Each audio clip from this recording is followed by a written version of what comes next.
Le centre culturel d'Anonkouakouté a servi de cadre à l'étape de ce village de la commune d'Abobo du projet Soulager les victimes de la commune de Yopougon et d'Abobo de la crise de 2011 pour contribuer à la cohésion sociale en Côte d'Ivoire. Graines de paix, une initiative de la section ivoirienne du réseau ouest-africain pour l'édification de la paix, ONESI, avec le concours financier du Fonds au profit des victimes, FPV.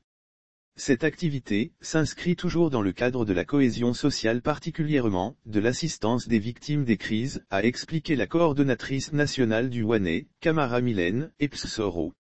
Elle a rappelé que l'État est en train de travailler sur le dossier des victimes, la structure qu'elle représente a identifiée en tant que partenaire de mise en œuvre de l'accès du FPV pour contribuer à soulager les victimes. À travers cette démarche, les initiateurs vont dans les communautés afin de contribuer à créer dans le cœur des victimes un sentiment de justice. La coordonnatrice a ajouté bien entendu qu'elle a accédé aux désirs de ces derniers.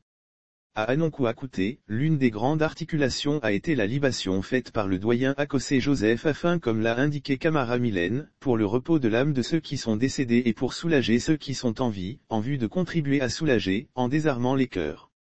C'est pourquoi, des équipes pour faire des écoutes ont été mises en place, suivies de l'intervention de quelques victimes. Cette démarche ne peut que réjouir les concernés qui, par la voix de Dame Bazier Nathalie, a estimé que l'activité du jour leur va droit au cœur.